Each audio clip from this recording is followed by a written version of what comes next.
Welcome to Healing is a Messy Bitch. I'm Amy Wilhelmi. This episode is called Trauma, Pleasure, and the Body You Come Home to. Welcome back to Healing is a Messy Bitch, where we talk about parts of the healing that are raw, uncomfortable, sometimes inappropriate, and always real. And today we're getting into a topic that makes even seasoned therapists squirm a little. Pleasure after trauma. Because yes, you can meditate, journal, and talk about your childhood till you're blue in the face, but at some point you deserve to feel good again. And that's where a lot of trauma survivors and honestly, a lot of therapists get really stuck. So when most people think about trauma therapy, they think less anxiety, fewer flashbacks, better sleep, fewer panic attacks, and those things matter very deeply.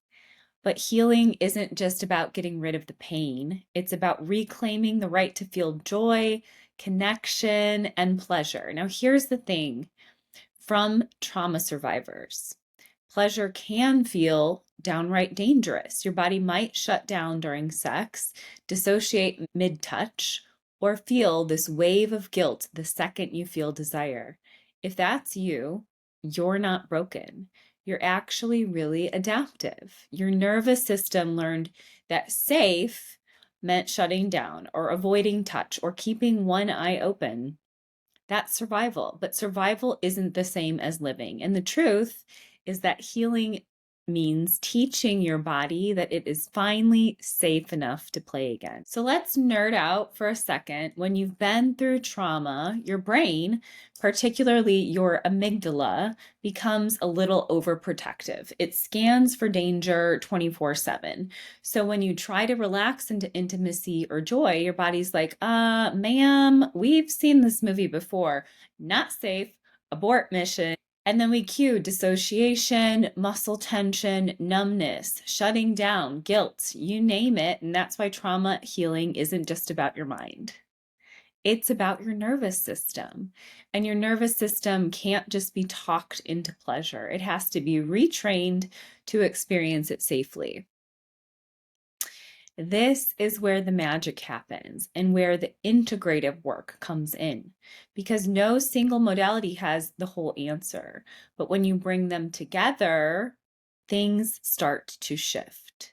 Let's break it down. Ketamine-assisted psychotherapy, or what we call CAP. Ketamine softens those fear circuits, quiets that hypervigilant part of your brain.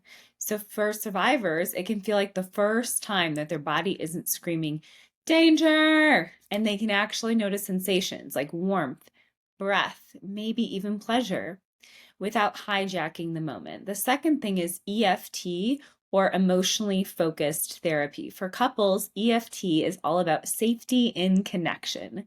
It helps partners talk about what's underneath the shutdown or anger. Like instead of, you never touch me, it becomes, I miss feeling close to you, but I'm scared that I'll get rejected. That's intimacy. That's where the shame starts to melt. EMDR, this one's for those trauma memories that start to hijack the body. You know, when something reminds you of a moment and you're right back there, EMDR helps the brain reprocess those memories so they stop running the show.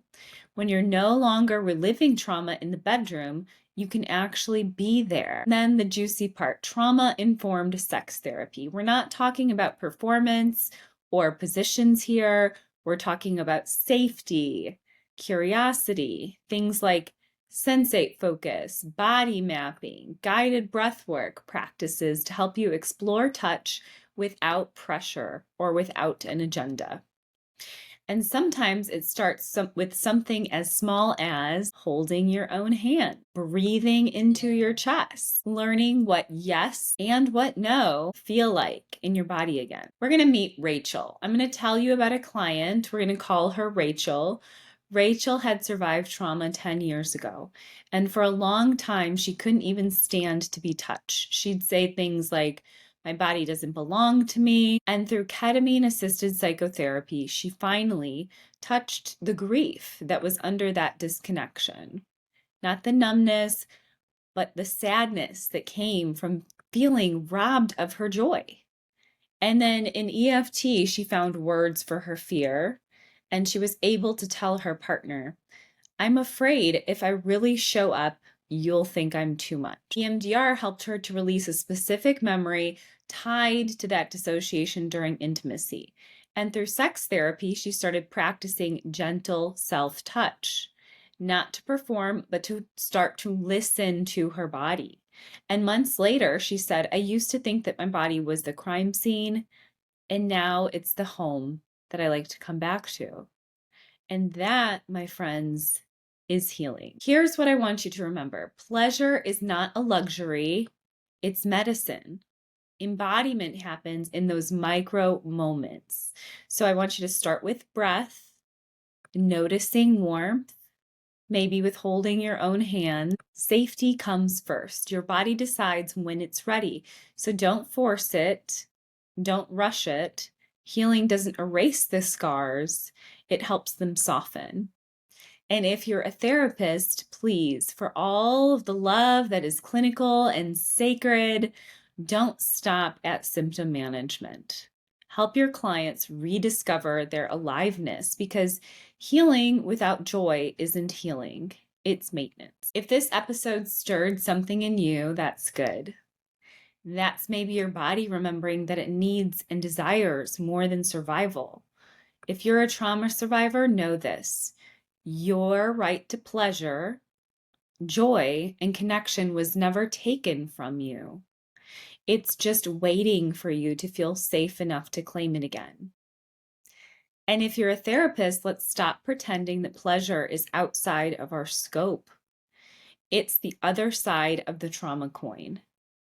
So thanks for being here with me. And if you liked this conversation, please hit subscribe, drop a comment, and share it with somebody who needs to hear that pleasure and healing can coexist. I'm Amy Wilhelmi, and this is Healing is a Messy Bitch, where we turn pain into power and survival into soul. Visit me at amywilhelmi.com.